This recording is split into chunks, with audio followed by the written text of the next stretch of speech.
મિત્રો, પ્રેમ, વંદન, જય શ્રી કૃષ્ણ, વાસુદેવ સર્વમ.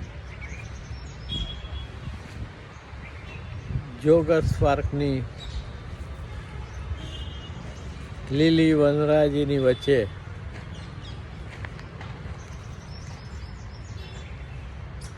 ફરતા ફરતા આત્મસ્મરણની વાતો. રચના રજૂ કરતા પહેલા આત્મસ્મરણના સંત રોબર્ટ અલ્બર્ટનના કેટલાક વાક્યો વાંચું છું. અદ્ભુત છે. મૃત્યુની અનુભૂતિ પોતાને એકલાને જ મળે છે, એટલે બધાએ એકલા ઊભા રહેતા શીખવું જોઈએ. સત્યને વાચામાં ઉતારી શકાતું નથી, કારણ કે તે શબ્દો નથી. તો આજે નાની નાની આત્મસ્મરણની રચનાઓ છે, એ પણ સત્ય નથી, એક્સપ્રેશન છે. પણ સંતો, મહંતો, આત્મજ્ઞાનીઓ, ગુરુઓ પાસે આના સિવાય બીજો કોઈ ઉપાય નથી. એટલે કરુણાવશ આ શબ્દોનો તેઓ માધ્યમ તરીકે ઉપયોગ કરે છે. જ્ઞાન એ આત્મસ્મરણનો વિકલ્પ ન બની શકે. જ્ઞાન એ આત્મસ્મરણનો વિકલ્પ ન બની શકે. પોતાની જિંદગીના અંત સુધી યોગ્ય પ્રયત્નોમાં સાતત્ય જાળવવું પડે. તો આત્મસ્મરણની જે વાતો છે એ વાતો જ છે, પણ જિંદગીના અંત સુધી ક્ષણ સાથેની મથામણ મૃત્યુ પર્યંત આપણે જાળવી રાખવી પડે. વર્તમાન હાજર હોવા છતાં પણ આપણી પકડમાં નથી આવતો, એને પકડવા માટે આપણે પ્રયત્નશીલ રહેવું પડે. મૃત્યુ તમારી પાસેનું બધું જ હરી લે છે, તમારી એકઠી થયેલી આત્મસ્મરણની ક્ષણો સિવાય. તો જે આત્મસ્મરણની ક્ષણો છે એ શાશ્વત છે. એ આપણા આત્માનું નિર્માણ કરે છે અને એ આપણી મૂળ સંપત્તિ છે. આત્માના ઘણા નામો છે: સ્વ, વનસેલ્ફ, સ્વામી, ધ માસ્ટર, વાસ્તવિક હું, રિયલ આઈ, ઉચ્ચતર કેન્દ્રો, higher centre, higher emotional and mental centre, પરમાત્મા, ગોડ, મનુષ્યનો પુત્ર, ધ સન ઓફ મેન, સ્વર્ગનું રાજ્ય, ધ કિંગડમ ઓફ હેવન, સાક્ષી, ધ વિટનેસ, થર્ડ આઈ, ત્રીજું નેત્ર, અનુશાસન શક્તિ અથવા તો રૂલિંગ ફેકલ્ટી. અને અંતે સંત કહે છે કે આત્મસ્મરણ સિવાય કશું જ વાસ્તવિક નથી. આત્મસ્મરણ સિવાય કશું જ વાસ્તવિક નથી. એક નાનકડી રચના હવે રજૂ કરું છું. શબ્દો ઘણા ક્લિષ્ટ લાગે, પણ એની અંદર જે બોધ સમાયેલો છે એને જો ચાવી અને ગળેથી ઉતારવામાં આવે, એનું પાચન કરવામાં આવે, તો એ લોહી બને છે કે મન મરે તો સમય ખરે, મન મરે તો સમય ખરે, મન મરે તો સમય મરે.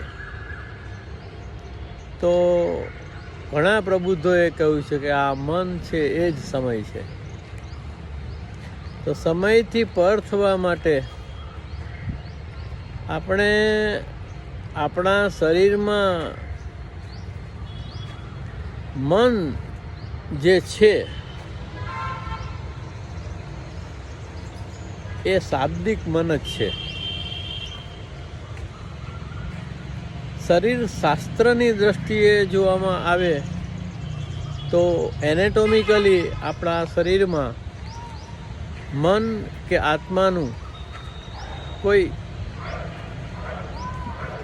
સ્થાન નથી.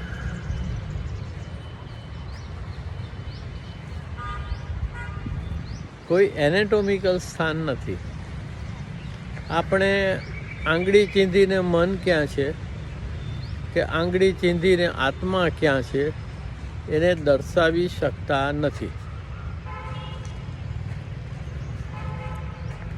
મન મરે તો સમય ખરે, મન મરે તો સમય ભરે.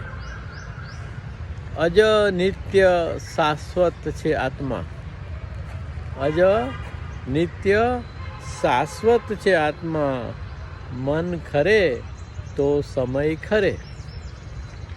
તો આપણને સમયના બંધનમાં જકડી રાખનાર આપણું મન છે. અજ નિત્ય શાશ્વત છે આત્મા.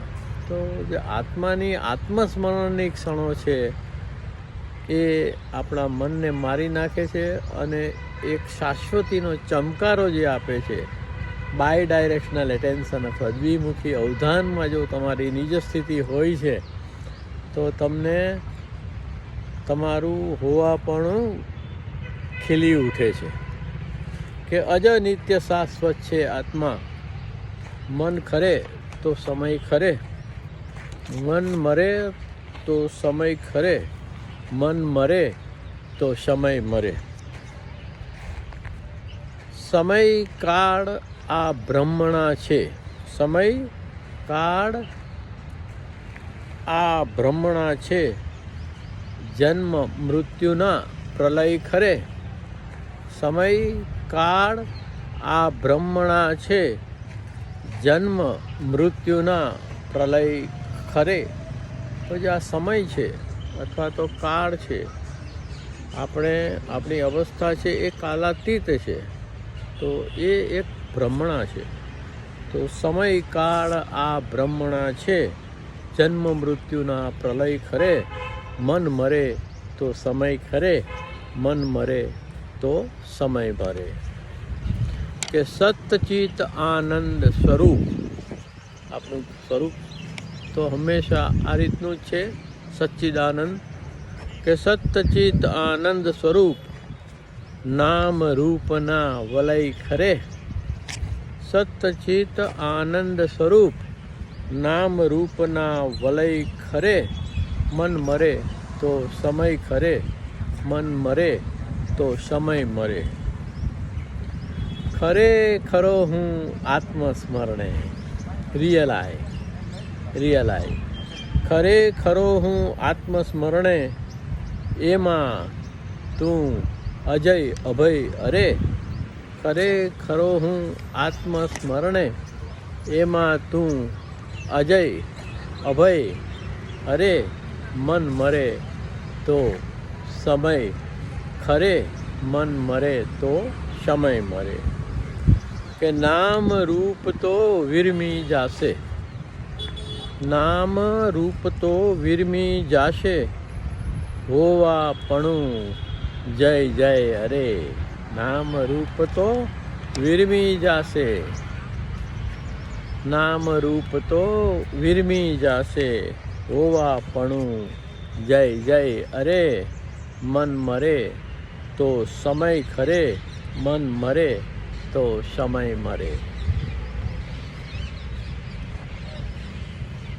તો મનને કારણે સ્વપ્ન છે, કલ્પના છે, એકરૂપતા છે, આ શરીર છે, આ જગત છે, એની ભ્રમણાઓ ઊભી થાય છે. એટલે એ જગતને મિથ્યા કહ્યું છે અને આપણો ખરેખરો હું થાઈ સેલ્ફ ને સત્ય કહ્યું છે. તો જે બે પુરુષની વાત છે, ક્ષર અને અક્ષર, એ પણ આપણામાં જ છે. ક્ષર આપણું શરીર છે, અક્ષર આપણો આત્મા છે. એક મળેલું છે, બીજું પ્રાપ્ત કરવાનું છે. તો સાધના આત્મ પ્રાપ્તિની છે, નિજ સ્થિતિ પ્રાપ્ત કરવાની છે, બ્રાહ્મી સ્થિતિ મેળવવાની છે, તત્વમ અસી થવાની છે.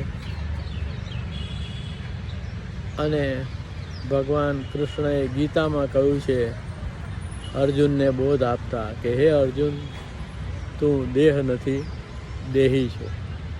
તું આ શરીર નથી, તું આ શરીરમાં રહેલો આત્મા છો. તું નિત્ય, નિરંતર, અજ નિત્ય, શાશ્વત, પુરાતન છે. તું જ મારો અંશ છો, તું જ મારો વંશ છો. બસ એ જાણી લેવું જ પર્યાપ્ત છે. મિત્રો, પ્રેમ વંદન. જય શ્રી કૃષ્ણ. વાસુદેવ સર્વમ. ઈશ્વર પરમઃ કૃષ્ણ સચ્ચિદાનંદ વિગ્રહ અનાદિર આદિર ગોવિંદ સર્વ કારણ કારણમ.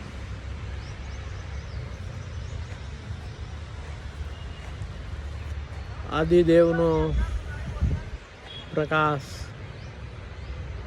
સવારનો સૂર્યોદય સદા માણવો જોઈએ. ભગવાને ગીતામાં એવું કહ્યું છે કે સૌ પ્રથમ ગીતા મેં સૂર્યને કહી હતી.